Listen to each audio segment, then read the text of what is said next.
안녕하세요. 비탐성에 오신 빛의 교회 지체 여러분들을 사랑하고 축복합니다. 2022년 4월 28일 비탐성 함께 기도로 시작하겠습니다. 하나님 아버지, 오늘 하루 주님 앞에 섭니다. 오늘도 주님의 말씀으로 하루를 엽니다. 오늘의 하루를 주님의 뜻으로 살아가기 위해 당신의 뜻을 알기 원합니다. 알게 해주시고 그 뜻으로 살아가게 해주세요. 예수님의 이름으로 기도드립니다. 아멘.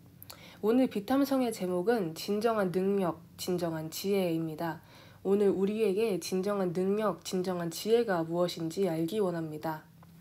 지금까지 우리는 고린도 교회에 대해 알아오고 있었습니다. 특히 어제는 고린도 교회 안에 있었던 분쟁의 문제들에 대해 우리가 배울 수 있었습니다. 어제 배운 것을 잠깐만 보고 한번 넘어가 보겠습니다.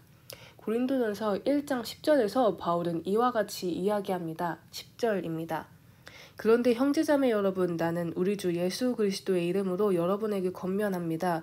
여러분은 모두 같은 말을 하며 여러분 가운데 분열이 없도록 하며 같은 마음과 같은 생각으로 뭉치십시오. 아멘. 바울은 같은 말, 같은 마음, 같은 생각으로 뭉치라고 이야기합니다.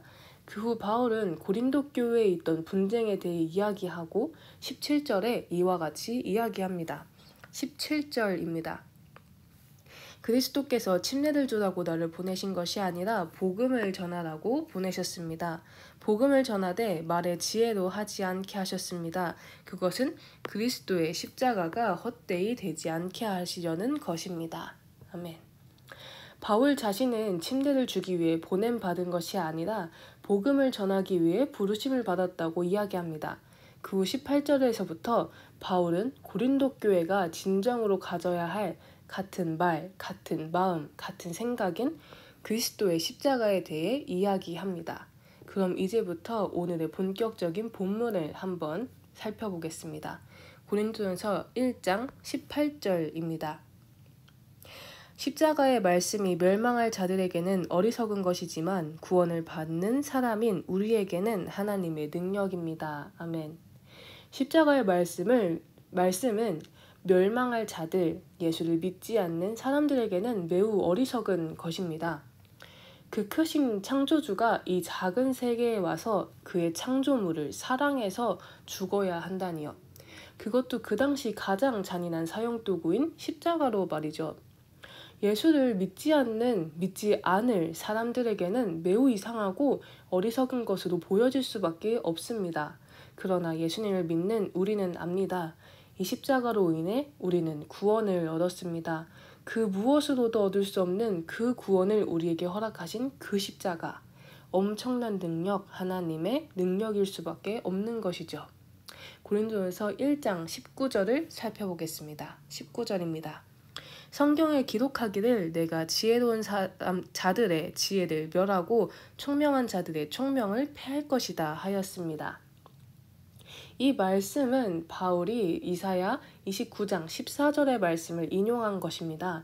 한번 이사야서의 말씀을 한번 보겠습니다. 이사야서 29장의 말씀에서 하나님께서 주신 그 말씀이 무시받는 것에 대해 말씀하십니다. 그 이후 13절에서 14절에서 이와 같이 말씀하십니다. 13절에서 14절. 주님께서 말씀하신다. 이 백성이 입으로는 나를 가까이하고 입술로는 나를 영화롭게 하지만 그 마음으로는 나를 멀리하고 있다. 그들이 나를 경외한다는 말은 다만 들은 말을 흉내내는 것일 뿐이다. 그러므로 내가 다시 한번 놀랍고 기이한 일로 이 백성을 놀라게 할 것이다. 지혜로운 사람들에게서 지혜가 없어지고 총명한 사람들에게서 총명이 사라질 것이다. 아멘.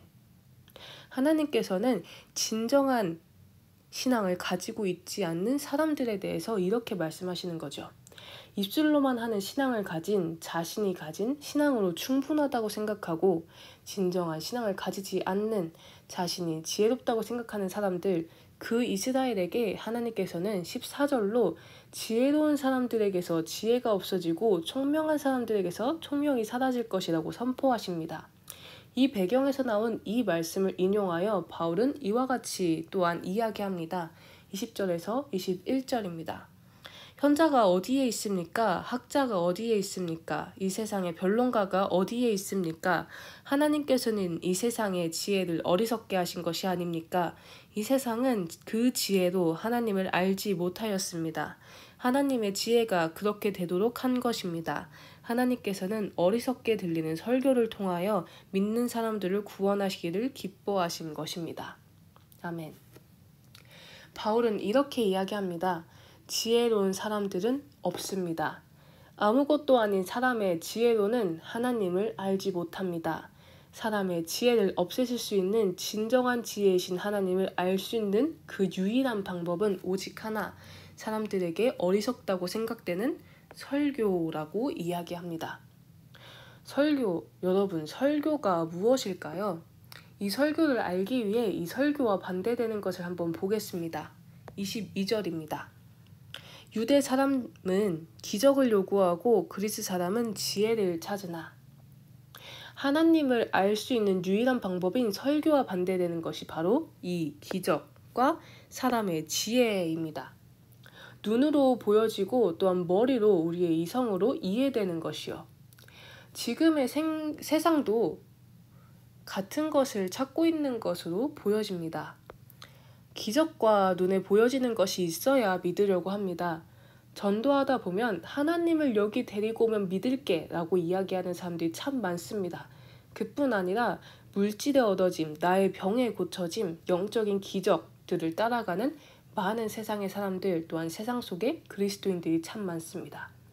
또한 예수님을 믿지 않는 이유로 머리로 이해되지 않기 때문이라고 하는 사람들도 참 많습니다. 하나님을 이해해보겠다는 생각으로 성경의 말씀을 온전히 믿지 않는 경우도 많죠. 과학으로 또한 철학으로 여러 가지의 방법으로 하나님을 자신의 이성적인 머리에 끼워 맞추려고 하는 많은 사람들이 있습니다. 물론 하나님을 알려고 하는 그 노력을 폄하하는 것은 아닙니다. 하지만 중요한 것은 우리는 십자가에 달린 그리스도를 전하며 그 분을 믿는 사람들이라는 것입니다. 이 사실보다 그 무엇도 앞서면 안 된다는 것이죠. 바울은 23절에서 또한 이어서 이렇게 이야기합니다. 우리는 십자가에 달리신 그리스도를 전합니다. 그리스도가 십자가에 달리셨다는 것은 유대 사람들에게는 거리낌이요 이방 사람들에게는 어리석은 것입니다. 그리스도의 십자가는 누군가에게는 거리끼는 것이고 누군가에게는 매우 어리석은 것입니다. 그러나 예수님을 믿는 사람들에게는 다릅니다. 어떻게 다를까요? 24절입니다. 그러나 부르심을 받은 사람에게는 유대 사람에게나 그리스 사람에게나 이 그리스도는 하나님의 능력이요 하나님의 지혜입니다. 예수님을 믿는 사람들에게는 그 누구에게도 이 그리스도의 십자가는 하나님의 진정한 지혜이며 하나님의 진정한 능력입니다. 다음 25절입니다. 하나님의 어리석음이 사람의 지혜보다 더 지혜롭고 하나님의 약함이 그 사람의 강함보다 더 강합니다. 맞습니다. 이 말씀이 정말 맞는 말씀이죠. 저는 이 말씀을 읽고 이 말씀과 비슷한 이사야 55장 8절에서 9절의 말씀이 생각이 났습니다. 이사야 55장 8절에서 9절입니다. 나의 생각은 너희의 생각과 다르며 너희의 길은 나의 길과 다르다. 주님께서 하신 말씀이다. 하늘이 땅보다 높듯이 나의 길은 너희의 길보다 높으며 나의 생각은 너희의 생각보다 높다. 아멘. 이 생각, 하나님의 생각, 이 높으신 하나님의 길은 바로 무엇일까요? 바로 앞절인 6절에서 7절에서 알 수가 있습니다. 이사야 55장 6절에서 7절입니다. 너희는 만날 수 있을 때에 주님을 찾으라. 너희는 가까이 계실 때에 주님을 불러라. 악한 자는 그 길을 버리고 불의한 자는 그 생각을 버리고 주님께 돌아오너라. 주님께서 그에게 긍휼을 베푸실 것이다. 우리의 하나님께로 돌아오너라. 주님께서 너그럽게 용서하여 주실 것이다. 아멘. 인간은 생각할 수 없는 하나님의 생각, 하나님의 지혜, 그것이 바로 사랑과 용서입니다. 그리스도의 십자가로 인한 죄의 용서, 그리고 그리스도로 인한 증명된 하나님의 사랑이여. 만일 이 비탐성을 듣고 계신 당신이 예수님을 아직 믿지 않으시는 분이시라면 오늘 내 본문과 이 말씀을 빌려 당신에게 이야기하고 싶습니다. 지금이 예수님을 만날 수 있는 때입니다.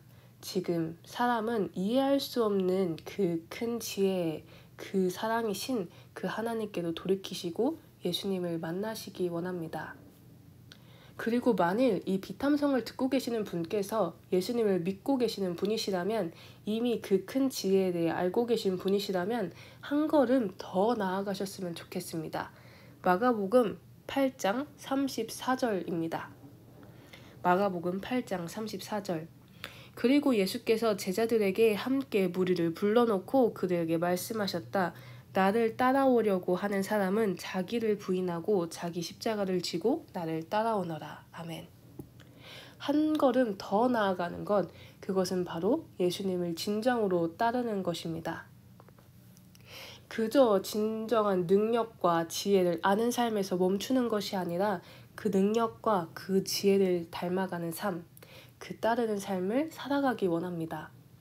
그 길은 자신을 부인하는 것입니다. 그리고 자신의 십자가를 지는 것입니다. 자신의 지혜, 지식, 경험을 버리고 자신의 욕심, 욕망, 정욕 그 모든 것을 버리고 오직 십자가를 지시기 원합니다. 세상은 어리석다고 할지라도 그 십자가의 용서와 사랑을 온전히 지시고 예수님을 닮아가는 삶을 살아가시기 원합니다. 우리 모두 예수님을 만나며 예수님을 더욱 닮아가는 진정한 능력, 진정한 지혜를 알고 그 속에서 살아가는 삶을 살아가는 우리가 되기를 원합니다. 기도하심으로 오늘의 비탐성을 마치겠습니다. 하나님 아버지 감사합니다. 세상 사람들에게 어리석음으로 보이는 그것을 우리의 눈을 여셔서 진정한 능력과 지혜로 보이게 해주심에 감사드립니다. 이제 우리도 그 길을 걷게 하여 주시옵소서. 예수님의 이름으로 기도합니다. 아멘.